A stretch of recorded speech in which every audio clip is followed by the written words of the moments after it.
All right, let's dive into something really fascinating today.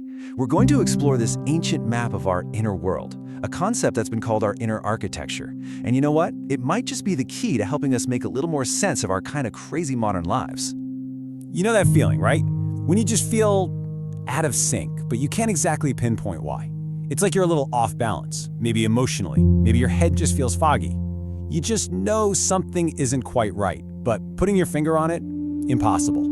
Well, believe it or not, for thousands of years, people have been trying to map that exact feeling. Ancient traditions actually created these super detailed guides for navigating our inner worlds. They described this, well, this incredibly sophisticated energy system that they believed influences literally everything we think and feel. So what's at the very heart of this ancient map? Well, it's a concept you've probably heard of, the chakra. Let's really dig into what that actually means. Okay, so the word chakra, it actually comes from Sanskrit, and it literally means wheel or disc. And that's a perfect way to think about them. Just picture these spinning wheels of energy inside your body. Each one is like a little power station, a vital center that helps regulate your physical health, your emotional balance, even your mental clarity. You could almost call them the engine rooms of your inner world. And here's where it gets super interesting, because this isn't just some abstract spiritual idea. Modern science is actually finding some pretty mind-blowing parallels. It turns out that the locations of these energy centers often line up perfectly with major nerve bundles and endocrine glands in our bodies. You know, the exact parts that release hormones and regulate everything from our mood to how our body functions. Kind of cool, right? So how is this whole system structured? Let's actually pull up the map, so to speak, and see how this whole thing is laid out along our own bodies. The whole system is built around 7 primary energy centers, 7 of them, and they form this column of spinning energy wheels running all the way up your spine. And what's really cool is that these 7 centers aren't random. They actually represent a kind of path of human development. Think of it like climbing a ladder. We start at the very bottom, at the base of the spine, with our most fundamental needs, survival and security. Then we move up a step to our emotions and our creativity. Next up is our sense of personal power and will.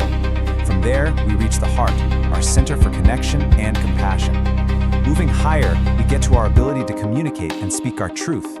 Then comes our intuition and insight. And finally, right at the very crown of the head, is our connection to a higher awareness. It's a whole journey right there in your body. Okay, now this is where this whole concept gets really, really practical. Because the state of these energy centers, it's not set in stone. It's all about one thing, flow. I want you to imagine a river, just flowing freely, no dams, no blockages, nothing in its way. Well, when energy moves just like that, freely and openly, through each of these 7 centers, well, the result is harmony. That's when we feel it. We experience good physical health, our emotions feel balanced, our mind is clear. It's just that overall sense of well-being. That is the in-sync feeling we're all chasing after. But of course, life happens, right? Stress, difficult emotions, maybe just neglect. All of that stuff can act just like a dam in that river. It can cause that energy to get blocked, to get stagnant, or maybe even to get totally overwhelming in one area. And when that happens, that's when things can manifest as imbalance. This is where that out-of-sync feeling comes from. It could be emotional instability, mental fog, or even real physical discomfort.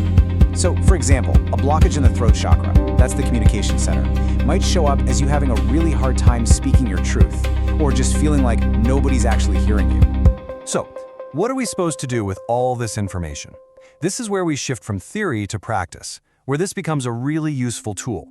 Yeah, this quote really nails it. It says, understanding chakras is not about belief, but about awareness. And that's the whole point. You don't have to believe in any of this in a spiritual way to get something out of it.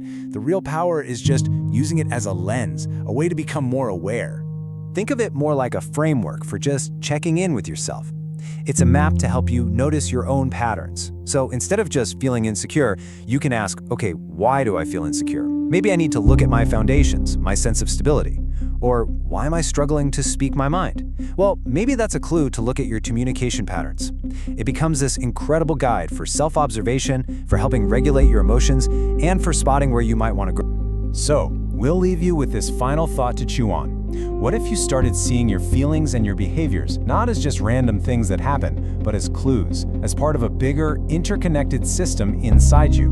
What could you learn? What new insights could you get just by paying attention to the flow of your own energy? It's a pretty powerful question, and who knows, this ancient map might just give you a totally new way to find the answer.